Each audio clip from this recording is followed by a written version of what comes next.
오늘은 마태복음 13장 1절에서 9절에 있는 말씀을 가지고 귀 있는 자입니까? 라는 제목으로 말씀을 함께 나누고 합니다. 말씀을 봉독하겠습니다.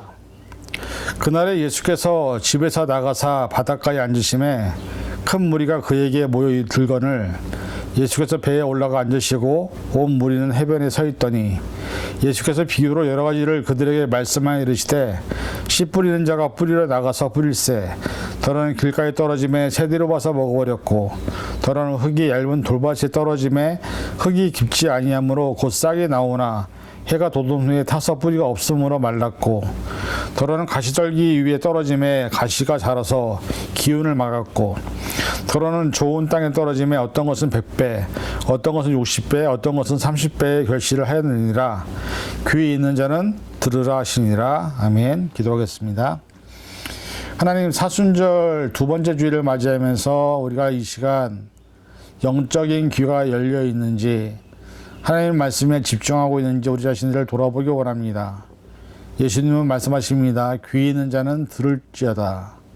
오늘 이 시간 우리가 우리의 스스로를 점검하며 말씀 앞에서 우리가 어떻게 살고 있는지를 돌아보게 하시고 이제부터라도 사순절을 맞이하면서 새롭게 변화되는 시간 되게 하여 주옵소서. 모든 것 감사드리며 예수님의 이름으로 간절히 기도하옵나이다. 아멘. 오늘은 사순절 두 번째 주일 예배를 드립니다. 오늘 본문은 우리가 너무나도 잘 알고 있는 네 가지 밭에 관한 비유의 말씀입니다. 말씀과 복음이 떨어지지만 어떤 밭에 떨어지는지에 따라서 전혀 다른 결과가 나타나는 것을 보게 되죠. 하나님의 말씀이 떨어질 때에 우리가 어떤 밭으로 존재하는지에 따라서 결국 우리의 삶의 열매가 맺어지는지 아니면 그냥 없어지는지를 보게 하시는 말씀입니다. 신앙생활을 하면서 보통 우리가 한국교회랑 외국에 있는 교회를 비교를 해보면 한국교회가 예배 숫자가 더 많습니다. 특히 한국교회는 새벽 기도부터 시작해서 수요 예배, 금요 기도회, 또 주일 오전 예배, 오후 예배까지 이르기까지 사실은 많은 시간 동안에 말씀을 듣게 됩니다. 그런데 아이러니한 것은 하나님은 말씀은 살아있다고 얘기하는데 그 말씀을 아무리 들어도 변하지 않는 우리의 모습을 우리는 보게 되는 것이죠. 히브리서 4장 12절 하나님의 말씀은 살아있고 활력이 있어 좌우의 날선 어떤 검보다도 예리하여 혼과 영과 및 관절과 골수를 찔러 쪼개기까지 하며 또 마음의 생각과 뜻을 판단하니 수많은 말씀을 들어도 여전히 변화되지 않는 또 성숙하지 않는 모습을 보면서 우리들의 마음의 밭이 어쩌면 길가와 같고 돌밭과 같고 또 가시떨기 나무와 같은 맛을 가졌기 때문에 많은 말씀을 들어도 변화되지 못하는 것은 아닌지 성경은 우리에게 보여주고 있습니다. 20세기 인물들 가운데 가장 최고의 지성을 꼽으라면 영국의 버틀란트 러셀이라는 사람을 들 수 있습니다. 러셀은 어릴 때부터 매우 똑똑했고 교회를 다녔던 그는 총명한 머리로 성경을 굉장히 많이 읽었습니다. 마침내 성경을 목사님들보다 더 잘한다고 생각되자 그는 성경 지식을 가지고 수많은 목사님들을 골탕 먹였고 그들의 무지한 성경의 지식을 비웃기도 했습니다. 결국 그렇게 해박한 성경 지식을 가지고 쓴 러셀의 책 제목이 있습니다. 나는 왜 기독교인이 아닌가입니다. 성경을 근거로 해서 기독교의 허구성을 통박하는 내용의 책입니다. 러셀은 성경을 많이 알았던 까닭에 도리어 예수님을 안 믿고 교만해져서 기독교를 우습게 보았던 것입니다. 말씀을 많이 읽으면 변화되는 것이 당연한 것인데 러셀은 변화되기는커녕 자신의 성경 지식 때문에 예수를 왜 안 믿게 되었을까? 이 부분에도 고민을 해보면 이유는 딱 한 가지입니다. 러셀은 말씀을 많이 읽었지만 말씀을 묵상하지 않았던 것입니다. 그냥 정보나 지식으로 알았을 뿐 묵상을 하지 않았기 때문에 변화되지 않게 된 것이죠. 묵상하지 않으면 말씀 자체를 아는 것이 도리어 영적으로 방해가 될 수 있습니다. 지식으로 쌓아둔 말씀과 묵상으로 내 것의 삶의 원동력이 된 말씀은 전혀 다릅니다. 오늘 우리에게 주어지는 문제도 러셀과 같은 문제일 것입니다. 말씀을 많이 듣기는 듣고 있지만 그냥 흘려보내거나 저 말씀 누군가 들어야 되는 말씀이라고 또 거부해버리는 우리의 모습을 보게 되죠. 그래서 말씀이 아무리 많이 들어봐도 우리 안에 차 있는 것은 말씀이 아니라 욕심과 죄가 우리 안에 굳어져 버려서 말씀을 받아들일 수 없는 밭으로 존재하고 있기 때문에 우리는 절대로 말씀이 내 안에서 역사하지 않는 것입니다. 그래서 예수님의 말씀이 마지막에 뭡니까? 귀 있는 자는 들을지어다. 이런 차원에서 오늘 본문을 통해 귀 있는 사람이 어떤 사람인지, 그리고 정말 나는 말씀을 잘 듣고 말씀을 뿌리를 내리고 있는 사람인지를 돌아보기를 원합니다. 우리가 사순절을 맞이하면서 우리 스스로를 좀 다시 한번 생각해보는 시간이 되기를 원합니다. 첫 번째, 말씀을 잘 듣기 위해서는 침묵 가운데에서 말씀을 들을 수 있어야 합니다. 요한복음 5장 25절, 진실로 진실로 너에게 이르노니 죽은 자들이 하나님의 아들의 음성을 들을 때가 오나니 곧 이때라. 듣는 자는 살아나리라 말씀합니다. 한 아이가 아버지의 공장에서 집안 대대로 내려오던 회중시계를 잃어버렸습니다. 아이는 사방을 뒤졌지만 찾을 수 없었고 아버지에게 사실대로 말을 하였습니다. 직원들과 함께 아무리 찾아봐도 찾을 수가 없자 아버지는 이렇게 얘기합니다. 모두 하던 일을 잠시 멈추고 우리 공장에 있는 모든 기계들의 전원을 다 끄고 조용히 기다려보자고 했습니다. 얼마 후 잠시 침묵이 흐른 뒤에 어디선가 찌깍찌깍 하는 소리가 들리기 시작했습니다. 시계는 주위 환경이 조용해지자 구석진 바닥에서 자신의 위치를 주인에게 알려주었던 것입니다. 아버지가 아들에게 얘기합니다. 얘야, 세상이 시끄러울 땐 조용히 있어 보아라. 잃어버렸던 것을, 소중한 것을 찾을 수도 있을 것이다. 하나님의 말씀을 우리가 듣기는 많이 듣지만 우리 스스로가 얼마나 바쁜 일상과 정신없는 삶을 살고 있는지를 모릅니다. 그리고 우리는 사실은 하나님보다 휴대폰을 더 우상시하고 있는 삶을 살고 있죠. 하루 종일 말씀을 하나도 안 보는데 하루 종일 유튜브를 통해서 다른 사람의 얘기를 계속 듣습니다. 그러니 말씀을 묵상할 시간이 없는 것입니다. 현대인에게 있어서 하나님과의 관계를 가장 많이 방해하는 것이 있다면 너무나 바쁜 일상과 온라인, 그 다음에 핸드폰일 것입니다. 하루를 시작할 때 핸드폰으로 시작하고 끝날 때 핸드폰으로 마무리를 합니다. 그리고 우리는 하루 종일 드라마나 영화나 다른 사람의 유튜브를 보면서 하나님은 전혀 생각하지 않는 삶을 살고 있는 것이 우리의 모습이죠. 결국 우리는 매 주일마다 말씀을 받지만 그것을 받고 끝나버리는, 그래서 그 말씀이 우리 안에 들어오지도 못하고 정착 내리지도 못하고, 그래서 교회를 오래 다녀도 예수님을 믿는다고 하지만은 변화되지 않는 우리의 삶의 모습을 우리는 인정할 수밖에 없습니다. 사순절을 맞이하면서 우리가 지금 해야 될 일은 다른 것이 아니라 침묵하면서 묵상하면서 하나님의 말씀을 내가 내 안에 생각하고 그 말씀을 깊이 돌아보는 것입니다. 말씀을 돌아보았다면 말씀대로 살기 위해서 결단하고 결정하는 선택도 필요합니다.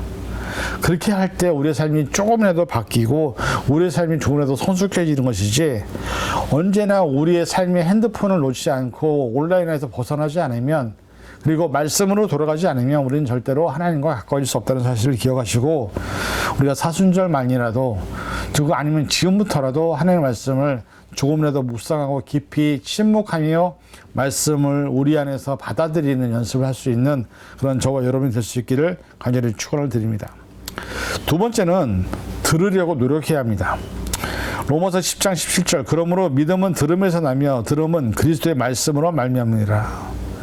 침묵 속에서 오히려 참된 가치와 위대함이 있습니다. 고요한 물은 깊이 흐르고 깊은 물은 소리가 나지 않듯이 고요함 속에 참 진리가 있는 것입니다. 침묵은 밭을 갈고 씨앗을 뿌린 뒤에 새싹이 돋아나기를 기다리는 농부의 마음과 같다고 하죠. 어떤 기자가 테레사 수녀에게 물었습니다. 수녀님, 언제나 기도를 하시는데 도대체 뭘 기도하십니까? 그랬더니 테레사 수녀가 이렇게 얘기합니다. 저는 듣습니다. 기자는 고개를 가우뚱거리며 다시 물었습니다. 수녀님이 들으실 때 하나님은 뭐라고 하시죠? 테레사 수녀는 그 질문에게 대답합니다. 하나님도 들으십니다. 경청이야말로 인생에서 경험할 수 있는 가장 큰 기적이 아닐까요? 사람이 세상에 태어나서 말을 배우는 데는 2년이 걸린다고 합니다. 그런데 침묵을 배우기 위해서는 60년이나 걸린다고 합니다. 현대인들에게 있어서 공감하고 다른 사람들의 이야기를 듣는 것을 좋아하는 사람들이 별로 없습니다. 대부분 자신들이 하고 싶은 말을 하기를 원하지 듣기를 원하지 않습니다. 자신의 주장, 자신의 신념을 다른 사람들이 경청해 주기를 원하지 그저 듣고만 있는 사람을 별로 찾아볼 수가 없다는 것이죠. 그래서 많은 사람들이 자신들의 신념의 주장을 유튜브로 올리고 많은 사람들이 자신의 이야기에 공감하는지에 혈안이 되어 있는 모습을 보게 됩니다. 그런데 성경을 보면 예수님은 언제나 말씀을 선포하시기도 많이 하셨지만 어렵고 힘든 사람들이 자신들에게 찾아왔을 때는 언제나 듣는 자로 계셨습니다. 그들의 이야기를 듣고 그들의 삶에 공감하셨고 그들의 이야기를 들으신 후에 그들에게 필요한 것들을 해결해 주시는 모습을 예수님은 우리에게 보여줍니다. 현대인들에게 있어서 요즘 가정에서 일어나는 가족 간의 갈등, 정치적인 이슈, 교회 안에서 일어나는 모든 일들을 보면 그 원인은 다른 사람들의 이야기를 듣지 않고 일방적으로 내가 하고 싶은 말과 내 주장만 내세우다가 결국 싸우게 되는 모습을 보게 되죠. 또 감정이 상하고 결국은 그 사람과 공감하고 같이 가는 것이 아니라 더 이상 함께 할 수 없다라는 판단하에 서로 관계를 끊어내고 서로 헤어지는 케이스가 얼마나 많은지 모릅니다. 그것이 우리 크리스천 안에서도 얼마나 많은지 모릅니다. 많은 부부가 사랑을 해서 결혼을 하지만 공감하고 이해하지 못해서 서로의 이야기를 듣지 않아서 갈등으로 인해서 행복한 가정이 깨지는 모습을 또 그로 인해서 생기는 그 아이들의 불행은 부모가 사라지는 그 어려움을 겪는 그런 모습을 우리가 얼마나 보는지 모릅니다. 우리의 이기적인 모습은 하나님께 늘 기도하면서 내가 원하고 바라는 것만 달라고 기도를 하죠. 그런데 우리는 하나님이 내게 무엇이라고 하시는지 하나님이 내게 어떤 말씀을 하시려고 하는지를 들으려고 하지 않고 그저 내가 하고 싶은 말만 하고 기도를 마쳐버리는 경우를 너무나 많이 보게 됩니다. 하나님께서 주신 말씀을 듣고 순종할 때 복이 얼마나 큰지를 모르고 그저 눈에 보이는 세상적인 욕심과 죄의 얽매인 것만 찾는 우리의 모습을 보면서 하나님의 음성에 귀를 막고 있는 우리의 모습이 있음을 고백할 수밖에 없습니다. 우리가 사순절을 보내면서 우리만이라도 하나님의 음성을 듣기 위해서 집중할 수 있는 믿음의 심령이 되기를 바랍니다.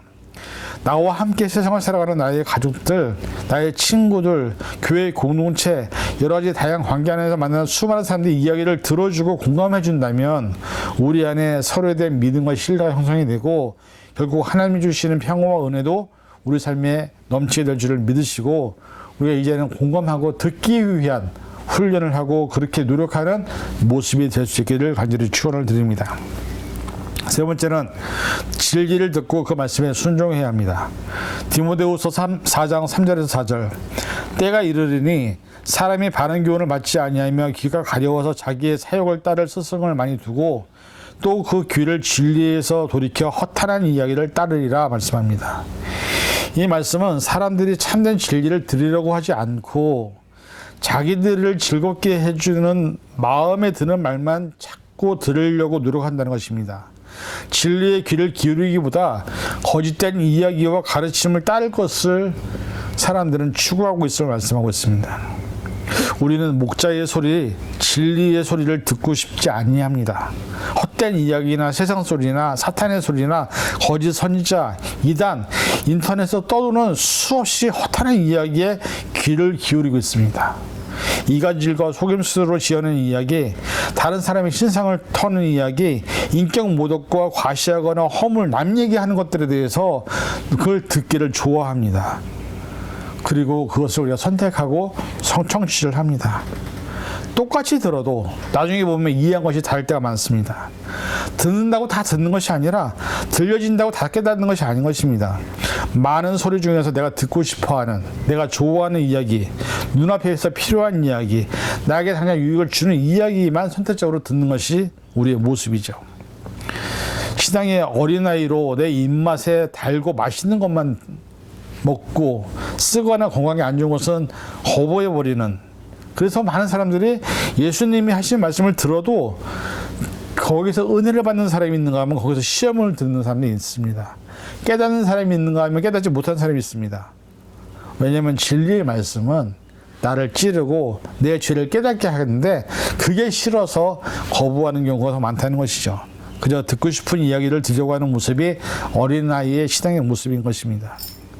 이런 모습이 예수님 시대에도 또 하나님이 역사하셨던 구약 시대에도 성령이 역사하시는 지금 이 시대에도 똑같이 적용이 됩니다.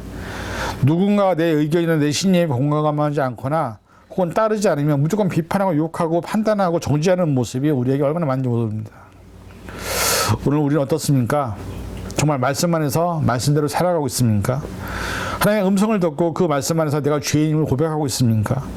매주 듣고 있는 설교를 통해서 나를 돌아보고 내 자신이 하나님께 나아가기 위해서 얼마나 노력하고 있는지 우리는 사순절을 보내면서 나를 점검해야 합니다. 그래서 말씀에서 예수님은 보면서도 깨닫지 못하는 사람과 들어도 알지 못하는 사람을 꾸짖습니다. 그래서 예수님이 마지막에 하신 말씀이 들을 귀 있는 자는 들을지어다 라고 얘기하시는 겁니다.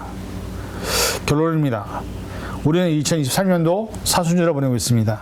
우리 모두는 코로나 팬데믹이라는 너무나 힘들고 어려운 시간을 보내고 여기까지 왔습니다. 모두가 상처를 받았고 모두가 힘들고 모두가 어려운 시간을 지금도 보내고 있습니다. 지진으로 인해서 전쟁으로 인해서 또 다른 여러 가지 문제를 가지고 지금도 힘들고 어려운 시기를 보내고 있는 사람들이 얼마나 많은지 모릅니다. 자연재해 앞에서 가족을 잃어 슬퍼하는 수많은 사람들, 코로나 바이러스로 인해서 수많은 가족이 죽음을 경험해야만 했습니다. 총기 사고로 수많은 생명이 지금도 알지 못하는 곳에서 많은 사람들이 고통받고 어려운 시간을 보내고 있습니다. 예수님의 제자라고 하는데 하나님의 자녀라고 하는 우리들이 사랑을 나누기는커녕 받은 은혜를 나누지 못하면서 오히려 다른 사람을 유혹하고 비방하고 판단하고 정죄하는 그런 얘기만 듣고 있는 것이 우리가 어떻게 보면 지금 이 시대가 소돔과 고모라의 시대가 아닌가 싶습니다. 오늘 본문의 말씀의 의미는 볼 수 있는 눈을 가진 사람이 바로 보라는 뜻이고 깨달을 줄 아는 사람이 깨달으라는 것이고 들을 수 있는 사람이 들으라는 얘기인 것입니다. 말씀의 능력이 들음이라는 통로를 통해서 인격 속에서 역사하게 되고 구원의 역사를 이루어 가시는 것입니다. 듣는 믿음, 듣고 순종하는 것이 아니라 순종하고 듣는 자세를 가져야 합니다. 마음을 비우고 믿음으로 들을 뿐 아니라 경청하고 집중하고 청종하고 순종할 때 또 묵상할 때 말씀의 위대한 역사가 우리 안에 나타나게 되는 것입니다. 부디 바라기는 이러한 모습이 우리의 가정 안에서, 우리의 교회 안에서, 또 우리 이웃과의 관계 안에서 내가 살아가는 모든 삶의 순간 속에서 나타나서 저와 여러분을 통해서 하나님의 나라와 하나님의 의가 우리 가운데 나타나기를 주님의 이름으로 간절히 축원을 드립니다. 기도하겠습니다. 2023년 사순절을 보내면서 귀 있는 자인지 우리 스스로를 돌아보기 원합니다. 수많은 말씀이 선포되어지고 복음이 선포되어지지만 귀가 없어서 듣지 않아서 거부해서 듣기 싫어서 내가 말씀을 복음을 거부하는 우리의 모습이 있음을 고백합니다. 주님, 이제는 듣게 하시고 듣고 순종하게 하시고 순종해서 하나님의 나라와 의를 이루어 나갈 수 있는 우리가 되게 하여 주옵소서. 모든 것 감사드리며 예수님의 이름으로 간절히 기도하옵나이다. 아멘.